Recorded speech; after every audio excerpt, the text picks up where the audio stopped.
Today, Carla will be interviewing a guest who has experienced a relationship problem and successfully worked through it. Welcome to Change My Relationship podcast. We are going to be interviewing Maria today. And what I love about stories, and the reason that I'm telling stories on this podcast, is because of the hope, the healing that comes from hearing the fact that other people have been through some of the most egregious, painful things, and yet they have been able to come through them, heal from them, and then actually do something wonderful and beautiful with them. And that is what Maria is going to talk to us about today. So welcome, Maria. Thank you for having me, Carla. Oh, you're very welcome. I've been excited about this one. She was one of the first ones I thought about when I thought about doing the podcast. She has a beautiful story. So will you tell us what happened? Well, at the age of 5, I was introduced to oral sex by my father. That just started a spiral of sexual abuse throughout my life till the age of 21, when I finally ran away from my home. What that looked like was, I just remember as a child watching I always remember the Miss Universe pageant, because we had the old fashioned TVs with the wood all around it. And it's so impacted in my image of it, and watching this beautiful woman walking up and down the platform. And all of a sudden, my siblings were going to go to the store. My father asked me to stay and everybody left. Well, I was chosen to stay because there was a plan for me, and that was the day that I was introduced to oral sex by my father. From there, it would be, would continually, obviously at that day, I remember him begging me not to tell my mom, and it just started a cycle of manipulation from my father. The person that was supposed to protect me now was my abuser. And on top of that, my father was a pastor. So the image of God was completely distorted as a child. All the stories from hearing of Moses, of all these miracles that God can do, to crying out to God as a child for it to stop and not having it stop, kind of threw me into a spiral. And because it would be several nights that he would come into my room at night and fondle me, and I kind of became immune to it, but then I would try to control it so it wouldn't continue. And when he knew, I knew. And then he would threaten to start on my sister. And then it became a form of abuse. If my grades weren't good, if I burned the food, it was just more of a perfection. Like I had to be perfect in some contents so that the abuse wouldn't happen. So at the age of 21, I finally ran away. I always had this fear that I would get pregnant from my father, which is it was like, that can't happen. All of this is happening, but that can't happen. So without even understanding, development and all of that, because in my home, that wasn't talked about, sex wasn't talked about, any of that, I knew it was wrong, So what happened is I did start going out. I was in school and I would go out to parties, get drunk. So eventually that's where it started. Me drinking eventually turned to me getting high. And eventually when I did run away, I turned to methamphetamine. And so I became addicted to methamphetamine to kind of cope with the pain of what had happened. Eventually that led me back to my source, which was God. And even though it sounds so crazy, because the person that I looked at as a connection to God was distorted, but then I ran back to the source and got to know the source for the way the source was. And did you try to tell anyone at all, or did you totally feel manipulated by his threats to where you didn't ever say anything? I didn't try to tell anybody anything. I recall one time having a fight with my mother, kind of thinking, why did you have me? And that's how it stemmed from that argument, where I wanted to know, why does she have me? Well, little did I know that I was supposed to be aborted for me. So that kind of spiraled something different, where I didn't know that. And she responded out of what she had went through to keep me. But to me, it was like, if you would have not had me, then I would not be going through this. It was that sense of like, I couldn't tell you, but I wish you wouldn't have me. So I think at one point, I do recall at one point, my father did come to me and say, did I say something to my mother? Because I think my mother was picking up on things and she confronted him. And then he confronted me. So then I got scared and he threatened to start on my sister. So now I was more of like, I was a protector now. I had to protect my family.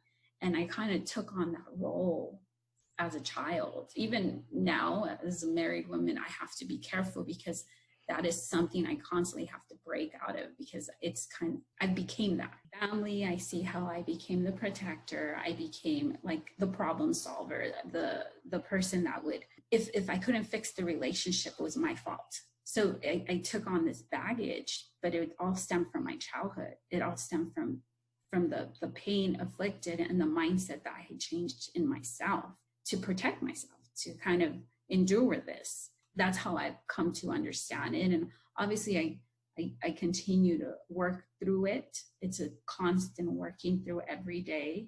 There's something new I learn about myself. And because I'm so self-reflecting on it, and because of the grace of God, definitely, I am aware, because I had to come, you see, the distortion of a father, the image of a father was distorted. The image of love was distorted for me. So when I came to find God for myself, I had to know him for who he really is, not with the idea of what was afflicted on me. That is a constant lesson I'm learning daily, even today. What I hear from men and women who have been molested as children is that there is a lot of promiscuousness in their own sexual acting out. That's the only way they've known how to connect to people. There's a lot of shame around it, but yet they find themselves doing it. And yet there's a lot of pain while they're doing it and about doing it later in their life. So what happened with you with that? So when I ran away, I did become very promiscuous. So I recall when I ran away, I ran into the arms of a so-called boyfriend friend, which took advantage of me. That was like kind of the last straw in my own life, meaning, okay, this has been taken from me. Now I'm going to control this and I'm going to use this. And I recall that day when that happened, where I had tears coming down my eyes. And I said to myself, because words are very powerful, this is all I'm good for. This is it. And it's almost like I put that on myself. I took on this robe of that and I put it on and I said, okay, I'm gonna wear this. And from that day was the day I started a promiscuous life. You have to understand, sex was introduced to me very distorted. So now I was going to control the satisfaction of sex, and I was going to determine what I got, what pleased me, how I did it, who I took it from, and because now it allowed me to feel I was in control, and now no one was controlling that. I had that was a power that I had that was given to me in some sense. It sounds weird, but now I had that power and I was going to use it. So I did. When I was when I ran away, that's what my life consisted of. Obviously, with the addiction, the methamphetamine, it's a drug that does also allow you to be very promiscuous as well. It just allowed me to be numb to the feelings of it, and when I did, it was like I was longing for something, because that's all I knew I was good for. I almost felt like this was my duty, and then I would receive something for it. I would manipulate the man. I would take, I'm ashamed of who I was, but I know that was the broken person I was. And that's how I would control those relationships for a couple of years until it spiraled out of control. And I was in a situation where a gun was pulled to my head because of drugs, which was my roommate's boyfriend. And because I was Hispanic, I was a disgrace to the race. He was going to smoke me. Those were his words, which I just didn't even respond. I just looked straight at him like, pull the trigger, because it takes me out of my misery. I remember he had a friend that was with him, and this gentleman, I guess I had partied with him, or for some sense, I don't recall, because a lot of my life was a blur. I think about, I used to hang out in a drug house. Like when I think back to that image of that, it was the worst life I lived. And I was okay in the dirt. I was okay in the junk. It felt like I was hidden and nobody could see me, and it was okay. Obviously, my atmosphere of people were not the best atmosphere because they were all using. That put me in a familiarity with the type of people I was running with or hanging out with to give my drugs and so forth. When he pulled the gun on my head and told me he was going to pull the trigger, in my head, I was like, please take me out of my misery. Like, I could not see any hope. What would my life look like? I knew I was a used, abused person. Nobody cared for me. This is the idea I had. I was just a piece of object that was used. And then once they got what they wanted from me, they tossed me off to the side. And then the next one would come and the next one. And this was my life. There was no hope. And I remember his friend was pulling him from off of me. And I was not shedding one tear, just dread looking at the gun and him in the face with no fear of dying. And for a quick second, like it literally felt like my body was, I lifted and saw what was going on. I saw my mom miles away because she lived in Hollywood. I was in Lake Elsinore, on her knees, crying out to God. Well, I didn't know she was crying out to God at the moment. I thought she saw me dead and she was crying. It was like so supernatural and sounds, but I almost gets me choked up when I think about the image. I was watching my mom in the spirit. She was on her knees begging God for my life at that very second. And all I could see was her anguish, which was her prayers of my life. And one tear came out of my left eye. And the individual that had the gun to my head said, "Oh, you're afraid of me." He wanted to see fear in me. But even though it wasn't fear, the tear gave him that response. And it was the tear of the pain seeing my mother, because I knew she had already endured so much with me just leaving. And I didn't even know. I just had this sense of like, how could I do this to her? And I really believe that that's where God intervened in my life, because that day I was going to kill myself. I had went and asked for a gun from somebody I knew. I was going to go get enough drugs. I was going to go into the area where there was trees and I was going to kill myself. I had actually contacted my brother and told him I had gotten into a fight with my roommate to come and pick up my car. I had a plan. I had a plan to take my life, but God had a plan too. And he intervened in this crazy way to change the course of my life. So you actually had a plan to kill yourself before the incident with the gun to your head? Before that? That day, I was going to kill myself that day. I had just came into my apartment, and it's so crazy because my last line was gone. I felt my roommate had stolen it. So it just the mindset of addiction. And I just was like done. Like I needed it to cope. I needed it to work. I was working 2 jobs. I was just not eating, And so I went to a guy I was dating at the time who was the known drug dealer. So there was 2 drug dealers basically, which is so ironic. There was the weed, and then there was a methamphetamine, 2 sides of the track. I went to him because there was something about him. And I asked him, I said, I need protection. I think somebody's robbing our house. I don't know. He knew. And he told me, he said, I heard you're doing meth. He knew that I was on meth. And I just got upset. And I said, can you give me just some type of protection? He said, come back at 12 o'clock and I'll have a hot piece for you. Basically, it's a stolen gun. And so I said, okay. So I was going to go back and pick up the gun and never got to pick up the gun. It's crazy because a gun was used, but God was there. It's so ironic, but it so shows me the hand of God. Yeah, that is quite powerful. I do believe that I probably would have, so God had to intervene, because I was at the point of, I didn't want to live. There was no hope. I mean, looking at that story now, I thank God daily for where I'm at today, because I really thank him. I cannot believe I am, like, all the stuff I went through it's not that serious to where I am today. God has used it.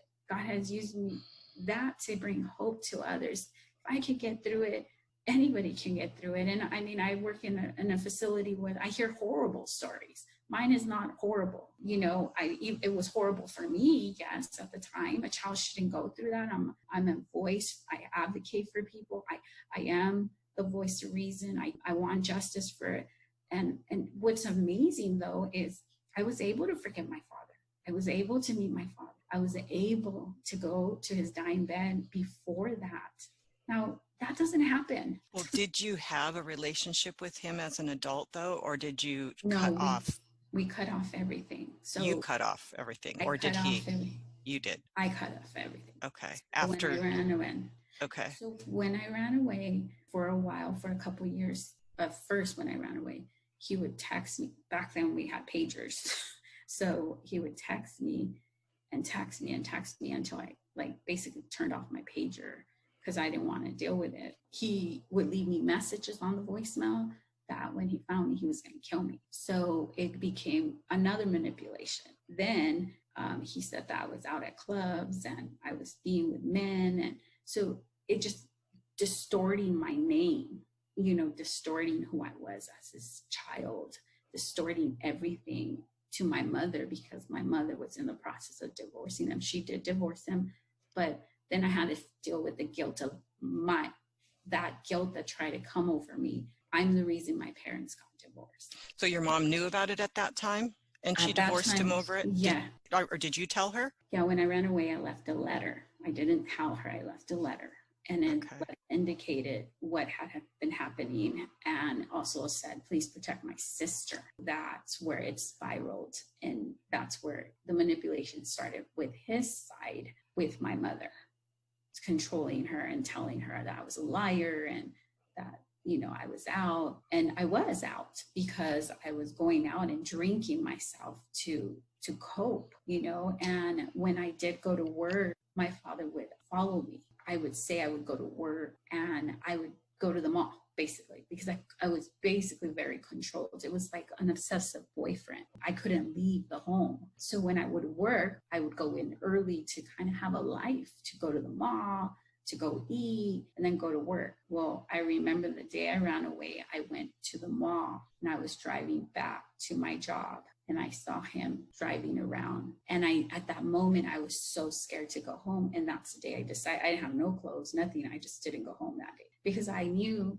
if I go home today might be the day I get pregnant. Those were the concepts. This is how my mind thought. He'll abuse me so bad this time. And he'll actually get me pregnant. I mean, at the time, I didn't even understand it because no one really talked to me about sex besides school. But I knew I could get pregnant. And so you were having intercourse at some point. It just started off with oral sex, but it changed to intercourse. It started with oral sex, and then it started with fondling, and then the fondling became like penetration, and it would happen like when everybody was asleep. All of a sudden, my father would be in my bedroom, and I would feel him, and so I would pretend I was asleep, you know, and then sometimes I would just kind of position myself in ways that he couldn't get to me. And then he would sometimes leave. I knew that he would start on my sister. So it was kind of, I became like a sacrificial lamb in some sense in my mind, which is so distorted that you don't do that. But that was the concept I had as a child, to like sacrifice myself so it wouldn't happen to somebody else. That's really common. I mean, yeah, totally. Were you the oldest? Yes, I am the oldest of four. Okay. Did you find out if your sister ever was molested? Yes, she was 2 years before I came out, which that was a big thing of me guilting myself. And also the way he started on her, he guilt her that he loved her differently from me. So that built also a competition, a set of trying to meet these expectations as siblings already. And then you have this put on you. And she's going through her own healing journey too. But I did have a conversation with her and did explain to her how he manipulated us both of us. So how old was she when it started with her? She was probably 13. Okay, 13. Yeah. And that he was still doing it to you at the same time he was doing it to her. So he was doing it to both of you. And you were the only two girls? Mm-hmm. Yeah, okay. And then, so what happened too in that concept with that situation is that was something that was also build this fear within each other, and it's this like anger with, not with me, but where it seemed like she was aware, like, why didn't I protect her when we did have a fall of like a discussion? It was like where it came out, where it's like, you didn't protect me. But in other words, you didn't tell me what was going on to keep me from falling victim to that. Yes. But did she come to you and tell you while it was happening? She didn't? No. So he manipulated her too. Oh gosh. Wow. And this whole time he was going to church and pastoring, and you were sitting in his church on Sunday mornings.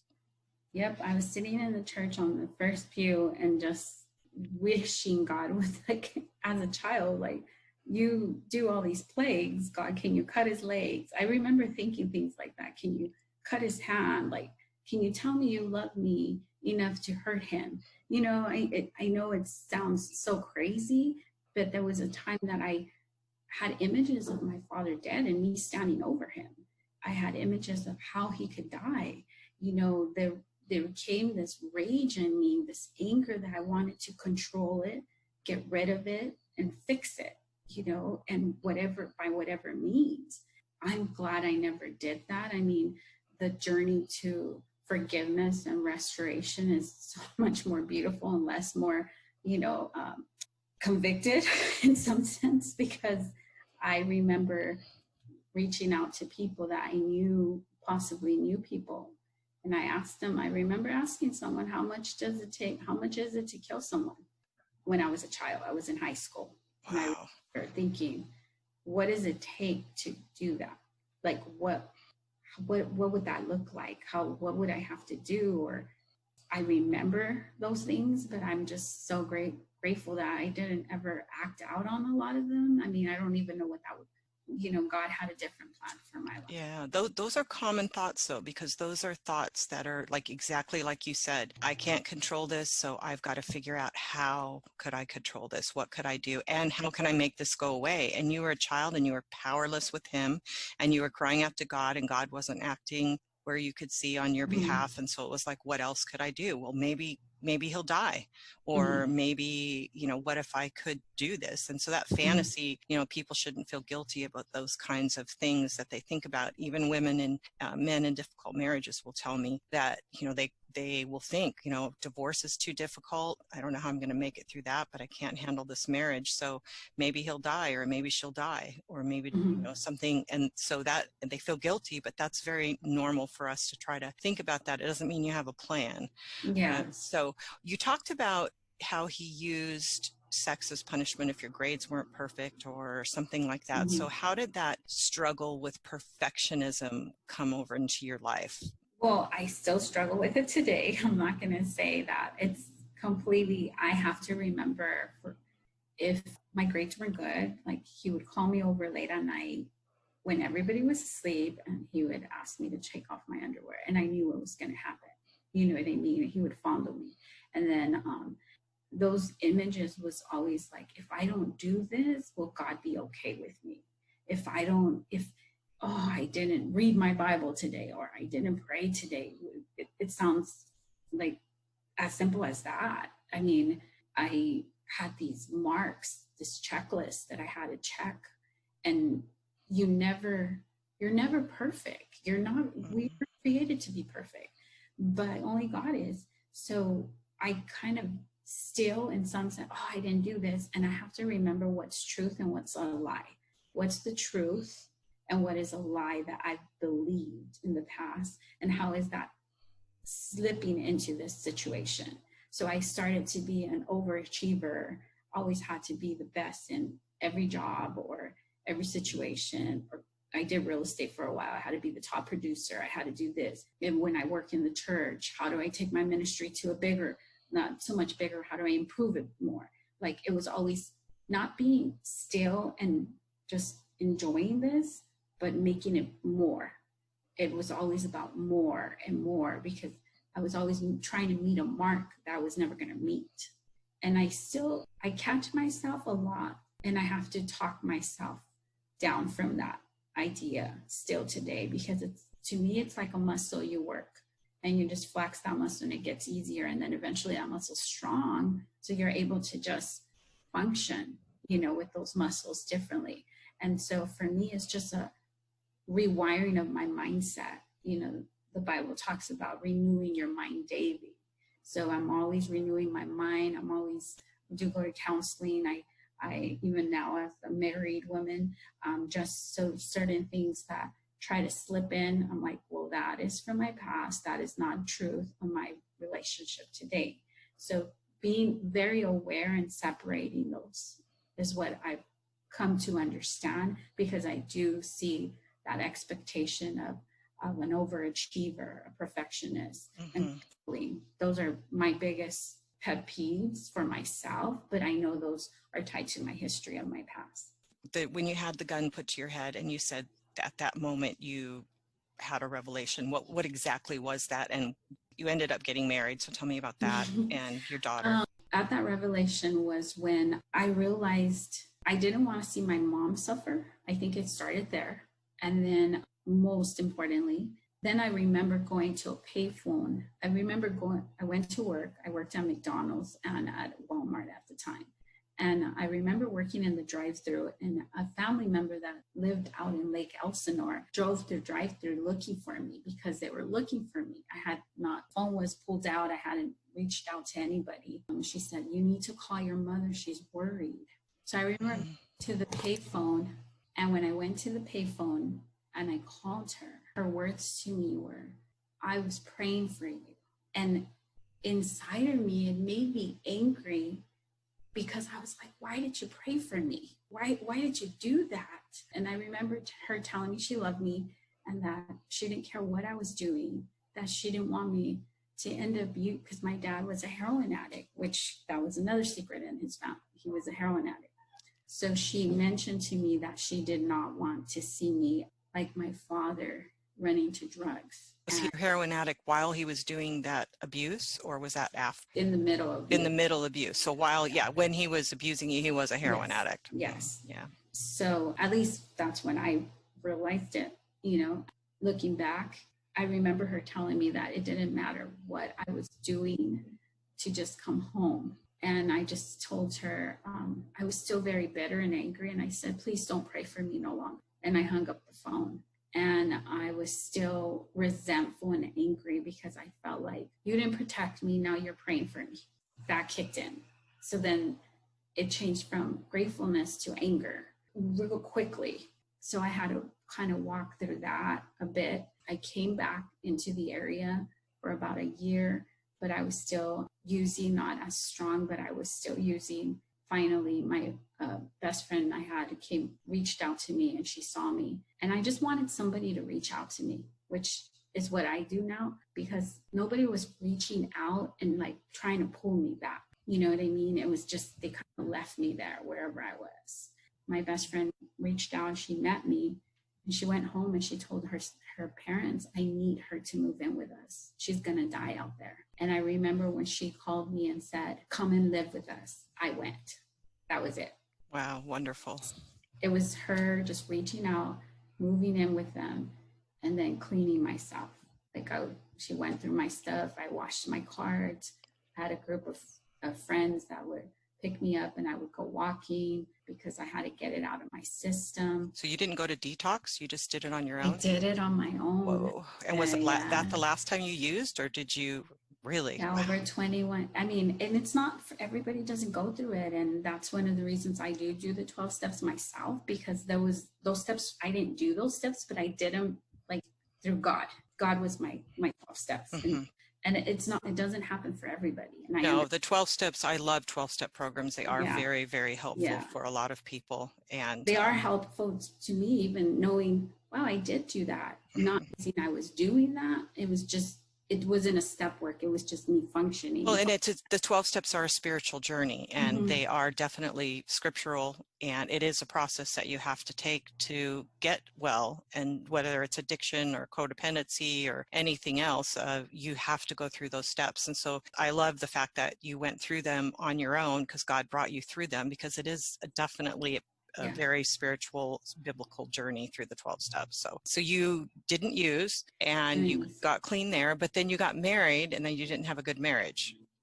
Yeah, so I started going back to church, and you see, so a lot of that was the idea of this is how it's going to get fixed. So even though I was getting healthier, there was not the depthness, the work within me. So I felt like, well, if I get the right family, then that'll work. If I make a family and fix the family, then I'll be okay. Makes sense.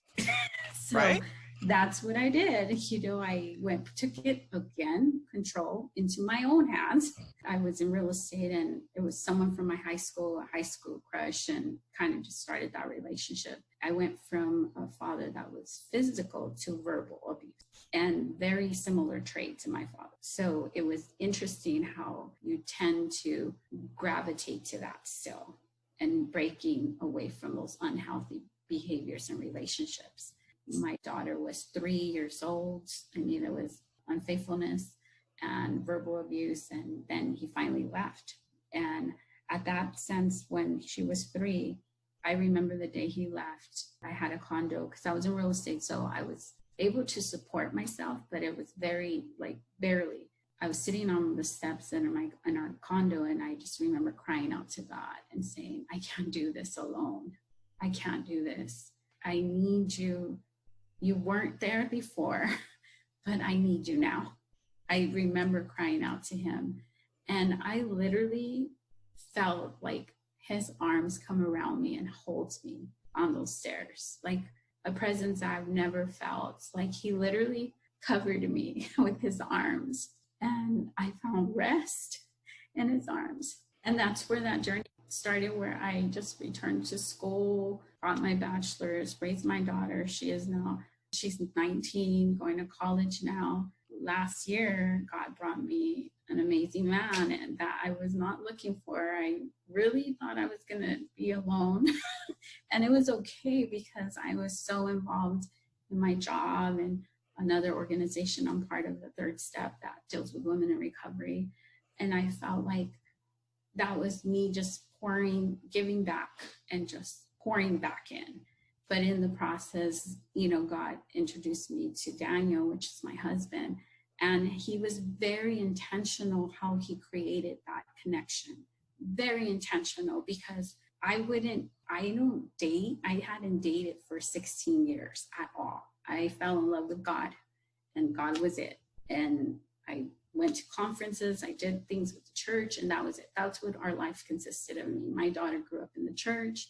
As I went to other classes to continue healing for myself, I went to classes for breakthrough of sexual abuse. I went to Beauty for Ashes. I went to different classes that would research, and Carla's classes, and just continue to work on myself inside, because I knew that the way I raised my daughter was going to be a better version of who I was. And she, even if I didn't get married or whatever that looked like, she was going to have the promise of God.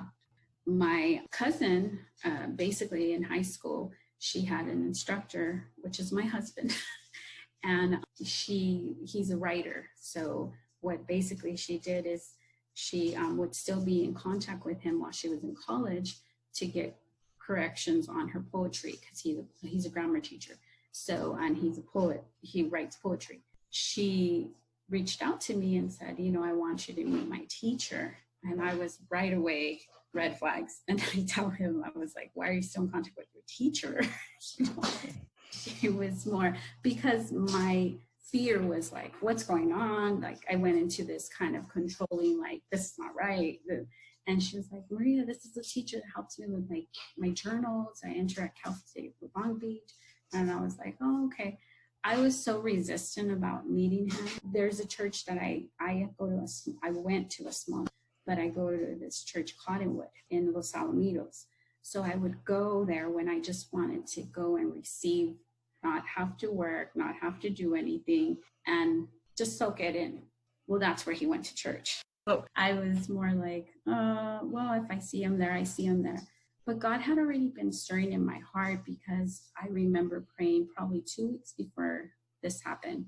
God, if I'm resisting being loved because of fear, help me step over this, because my daughter was graduating, and I started to think of I'm okay this way, but have I really been able to be loved differently, that I haven't seen? And God did that, because I finally decided to meet him at the church. So we met at the church for a Christmas play.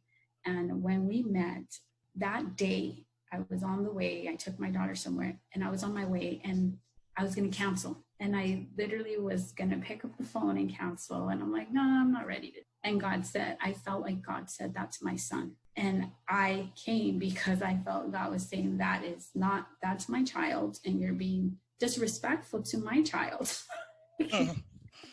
And it's interesting because once I parked and I got there, I couldn't find parking. I had all these excuses. God, I can't find parking. I finally found parking, and I met him. He had already got our seat. He was waiting in the front. We had never met, besides my cousin sent us a picture of each other. And I remember walking up to him, and I got nervous. And I was like, this is not good. I was like a little girl. Yeah. Sometimes I got nervous, like, oh my gosh, like I'm doing this. Never have I felt like that. But I still kind of played it down and said, Maria, it's not a big deal. You're just meeting him. Well, that day we went to have coffee. We had this conversation. So rewind back, when I was with my girlfriends one day, I had wrote a list of what I wanted in a man. And there were two things, and I can't find the list. And this goes to prove my point that it's not every time the checklist, you don't have to have that. But in my mind, I had this idea. The idea was I had not been protected, so I wanted someone to protect me. So in some sense, what did that look like? It looked like someone strong. My husband works out, and not that he's this big buff, but he has strength. As soon as I walked up to him, I saw these broad shoulders, and I was like, oh my gosh, okay. That was the strength that I felt I needed. Even though it's not about the physical, that was something that I realized as physical. And the other thing, I'm not a tattoo person, but someone would always say, you like people with tattoos. And I'm like, no, I don't. And then I had said, if God brings me a man, he's going to have one tattoo, and the tattoo is going to be a scripture, which is not even me. I don't have any tattoos, but he had one scripture, and it was a tattoo on his arm, because I remember seeing his arm when he put it out to shake my hand. And I was like, what is that? God's answering my prayer. That's really fun. But what's it's so neat. Interesting is that the word that he is Daniel 10:12. His name is Daniel, and says, I have come for thy word. And I didn't tell him until 6 months into us dating, because his scripture came with his surrender to God. And he was actually going to tattoo a Latin poet word on his hand when he finished his master's in North Carolina. But he never did it, because he said, when I finish my master's, I'm going to get this poet line on my hand with a pen. And he didn't do it. It was years later that he was at his journey with God, and that scripture was so evident, he got it in a week. Now, my husband really processes everything when he buys a furniture piece. It takes him weeks to make a decision on it. So that was, as I would hear him tell me the story, I kept like, oh my gosh, but I did not want to tell him that I had asked for one scripture. But what it came to first full circle is the day he actually did ask me out, because that was just our initial meeting. I was going through something very personal with my daughter and her father. I felt devalued. I was losing the fight as a parent. I felt like, how can I do this journey? And my daughter's about to graduate. This is being told to her by her father. And I'm trying to speak life over it. But on that way to work that day, I just broke down in tears. And I was listening to my worship music, and I was just crying out to God, like, I'm tired. I don't know if I'm doing this right. And God is so personal and intentional, so personal. He literally, that day, I got to work, and one of the residents had made an art piece for graduation, because we do graduation. And she had made a pregnant woman with a cap and gown, and she drew it, and she sent me an email. She said, what do you think about this for the ceremony? As soon as I opened my email, I started crying. because I saw God speaking to me. I'm birthing something new in you. And literally, I forwarded this picture, this image to my to Daniel and said, look at this amazing art piece one of my residents did. And that was it. An hour later, I started working. He sent me this amazing, I always say, he found a dictionary, found my name, Maria, connected all the words. Will you go out with me this weekend? Oh, how sweet. And when he did that, he enclosed a song that God had given me in my room by myself. It's Pioneers. I told nobody about the song. Pioneers are King and Country. Talks about a new world. You're going into something new. And he enclosed that song with it. He was going to send it, and then he said, God told him, put a song. He had put that song in his playlist because he said, one day I want to write a song as beautiful as this for someone. When he sent me that and I opened it, I remember telling him, it wasn't so much the way you asked me out. It was the presence of God telling me, you are worth more than this. You are worth so much more than this. And I saw it physically. And he was obedient to God, and I received the blessing of his obedience. And I was able to trust. That started the journey. Quickly, let me ask you, a lot of people say they have trouble with healthy sexual intimacy. Has that been a struggle for you, or was the healing far enough along that hasn't been a struggle? No, actually not. I prayed about that, and it was perfect. Everything none of that has been triggers, and that was my biggest fear. And I think because I really put it at his feet, I had people around me that were praying, that were close to me, that had let them come in, and they were praying for me too. I had a good support system, and I had done a lot of work. I'm not saying that journey isn't done yet, and it was perfect for me. It was everything and more that I even asked for. Yeah. There was nothing distorted in that intimacy. Give us a little more details about how you came to come to your father when he was dying and make that decision to forgive him. Well, I met him probably a couple months before he died. I finally went to meet him. First, I met him initially at a Starbucks, and I went with my brother, one of my brothers I'm close with. He sat away, and I had a list of what I wanted to tell him. I wrote down a list. And I asked him to please listen to me. And I basically just told him these things. Why did you do this? You changed my view on relationships. You changed my view on intimacy. You changed everything that I had wrote down was on this list. And listened to me. And at that day, I still don't ever feel like I got sorry.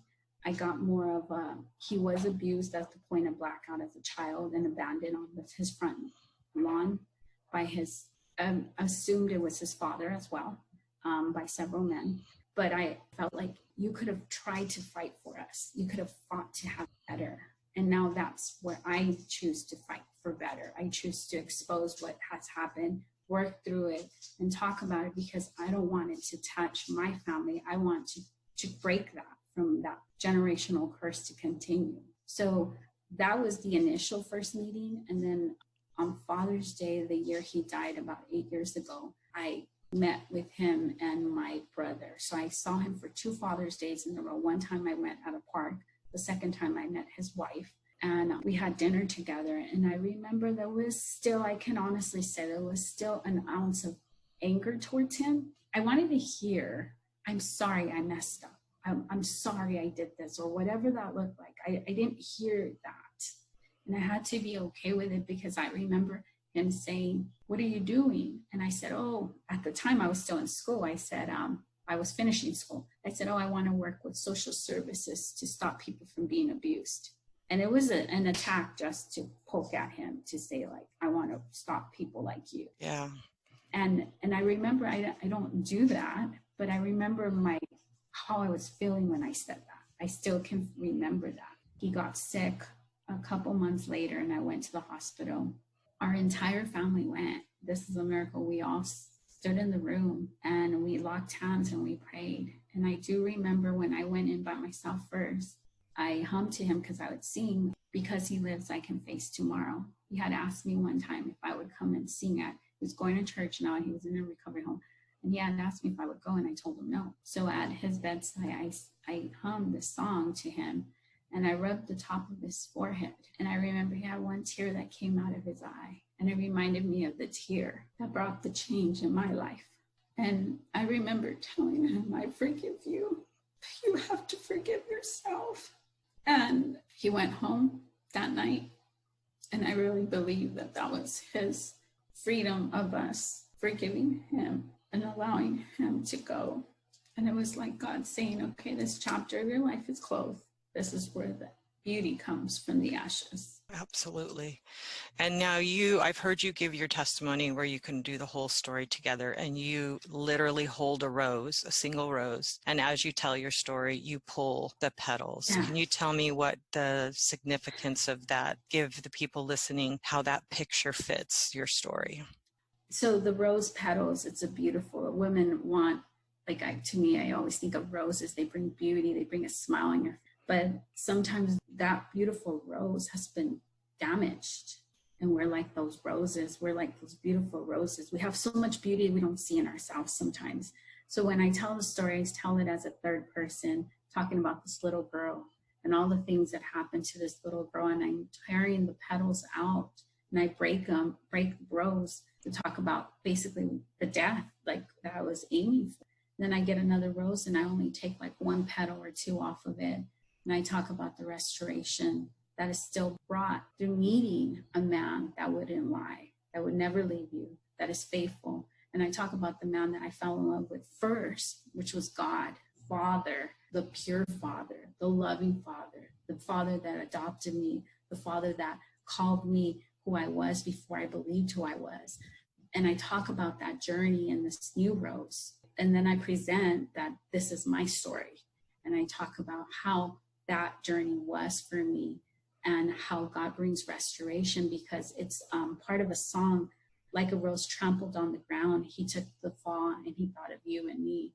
So, and then I take a rose and I give a rose to each woman or whoever I'm sharing with. Usually I do the roses with women and just call them who they are. Like, you are fearless. You are wonderfully made. Everything God says, you're the apple of his eye. You are courageous. You are victorious. And I call those things that have been called on me. Or even sometimes I feel like God really does give me a word that I'm like, whoa, where did that word come? It's God's word, but it allows the woman that I'm giving the rose to just break down and come to me after and say, how did you know I struggle with fear? And how did you know this? And I don't know, but I know what God says we are. And you're like the opposite of fear is faith. So like my word is fearless, because I've done a lot of things in fear, but it's given me faith. So I kind of explain that, and it just reminds me of the restoration journey, which is amazing because my husband actually, his book that came out was Apologies in Reverse, and it's a rose. He took and so there's so much significance to our lives coming together. Amazing. The importance of the symbols. Yeah, that's really, it's awesome to be able to look back and see all of that and just see God. We don't understand why God wouldn't stop it, other than the fact that God doesn't intervene. And I mean, the world has sin in it, and often there's not, intervention, but yet God is faithful because he does bring good out of bad, and he uses us, just like it talks about in Corinthians, where it talks about how he's comforted us, then he uses us to comfort others. And you have a beautiful ministry touching women's lives and healing them and their brokenness. What would be the one takeaway that you would give to or say to the people listening? I think because I know relationships have been a challenge for me, something that has really helped me is we all have these ghosts in some sense that are like relationship killers. And we have to identify what they are and not bring them in to the future, because God promises a hope and a future. So if you know something is killing something, you have to find a way to eliminate that or work through that, because it's almost like you have to look fear in the face and have a different perspective of it. This is uncomfortable. I know I don't like this, but look at it from a different angle. And when you look at it from a different angle, it gives you a whole different perspective on the situation and Yeah. relationship. Oh, that's beautiful. Thank you. Oh my gosh. Thank you so much. No, thank you. Know the emotion that people are feeling listening to this, because I'm feeling it right now. And I've heard your story before. It's a beautiful story. Thank you for being willing to share it. Thank you to all of those of you that are listening for taking this time. And you can go ahead, please share. This is a new podcast, so please share it with other people that you know that would benefit. And I'd love to hear ideas for interviews from you. I'm going to be interviewing some experts also on different topics, so I hope you'll come back and listen to us in the future. And again, thank you so much, Maria. Have a blessed day. Thank you for listening to this interview on Change My Relationship. We hope you will subscribe to these podcasts and share them with your friends. Carla would love to hear from you. She welcomes ideas for future podcasts as well as your feedback on how the podcast have helped your life and relationships. You can email her at carla@changemyrelationship.com. For more information on Change My Relationship and Carla Downing's ministry, including her books, studies, devotionals, podcast, and YouTube videos, visit changemyrelationship.com.